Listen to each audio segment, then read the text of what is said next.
Hey gamers, welcome back to my channel. In this video, we will be diving into the world of PSP emulation with the PPSSPP emulator. I'll be covering everything from downloading the emulator, configuring the settings and setting up your controller. First, open your browser and head over to the official PPSSPP website. Please check out the link in the description below. Once you are on the site, navigate to the download section and click on the download button. Select the appropriate version for your operating system. So we have Android, we have Windows, Mac OS, Linux and even iOS.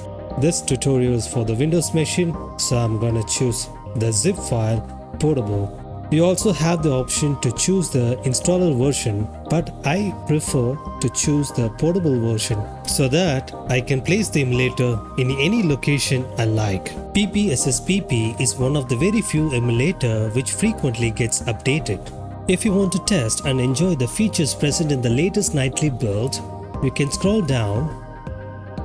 Based on your operating system, you can choose the nightly build. In this case, I'm gonna choose the stable portable version of the emulator. Once you have downloaded the file, you might require the archive extractor, something like a 7-zip. I have given the link in the description as well. Please head on to the link and click on the download button to download 7-zip. Once you have downloaded the file, go to your downloads and install 7-zip. As I have already installed it, I'm just going to install it again.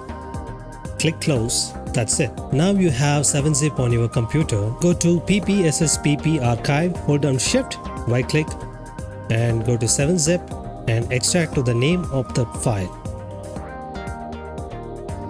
After you extract the zip file, so this is how the folder looks like.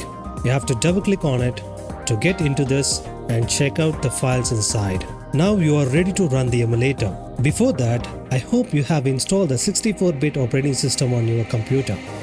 If you have so, I would like to recommend to run the 64-bit version of the emulator, which always gives you a better performance. I usually have a separate drive to organize my emulators. As you can see, I have moved the PPSSPP files to a separate folder in my drive. Now you are ready to launch the emulator. So go to this file and double click on it to launch the emulator.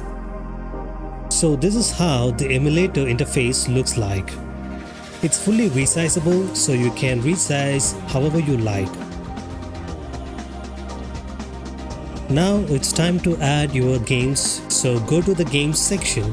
So you can see you have to choose the folder where you have your games. PPSSPP supports ISO and CSO files. CSO files are nothing but a compressed version of ISO files. I will show you how to convert an ISO file into a CSO to save a lot of memory in your hard drive. In another video, you can rip or back up your game files from the game you already own. If you want to download some of the PSP games, I have given the link in the description. Once you have the game files, click on the browse button and choose the location where you have your games. Click on the OK button, let it give few more seconds to load all the cover arts for your games. Now you can see all the games that you have in your drive are showing here. So before launching any of the game, I would like to share you some settings. Go and click on the settings button and you can see, so we have a lot of different settings that you can tweak to play your PSP games. The first thing you have to do is go and click on the backend.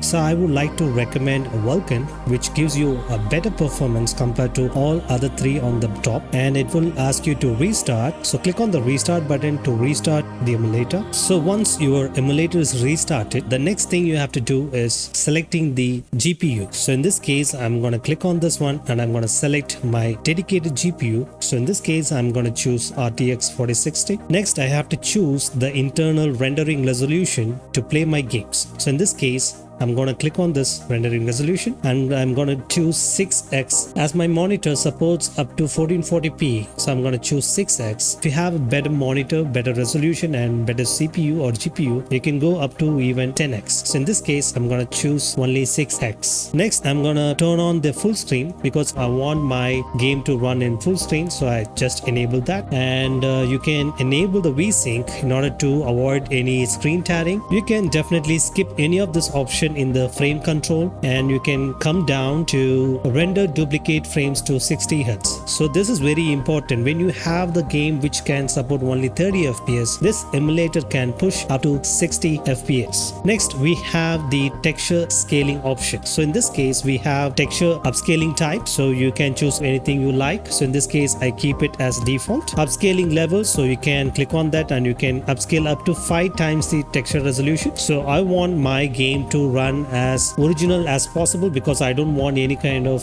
texture upscaling, so I just keep it off. So if you want, you can increase it. Next, anisotropic filtering, so you click on that. So I choose to give the maximum so that I can get the maximum quality in my texture. Next, we have the option to enable the FPS counter. You can see how much FPS you are getting when running your game. Next, you can click on the controls. Here you can map your controllers, so you have to click on the control mapping, and you can see, so whatever the device you have connected with your computer will automatically map your controls. If you want to do it manually, just by clicking on each and every buttons, click on the associated button on your controller. You can click on the restore default. It will automatically restore everything to default. If you want to auto configure based on your controller, just click on this and it will show you the device which connected to your computer, and click on that. It will automatically does everything for you. PPSSPP allows you multiple input devices. In this case, I'm going to use both my keyboard and PS4 controller. I'm just going to click on the restore defaults, so it automatically restore everything to default so that I can use my keyboard and also my PS4 controller. Next, we can click on the audio option, leave everything as default. And next, we have the system option. Here also, I don't miss any of this, so I just keep most of the things as default as possible. So the one thing I just want to enable is cheats.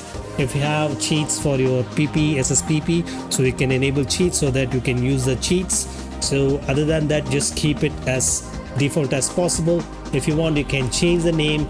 You can change the daylight saving systems. You can change the date and time formats. So in this case, I don't need to worry about any of this. I just keep it as default. So that's it for the settings. Now you are actually ready to play any of your favorite PSP games. So let me go and launch Flatout to play the game.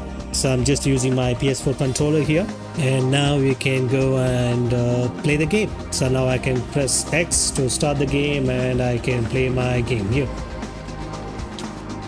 Okay, here we go.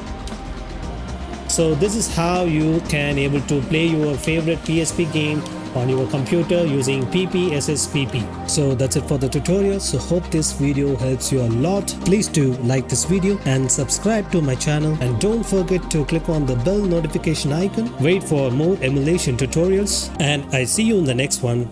Bye for now.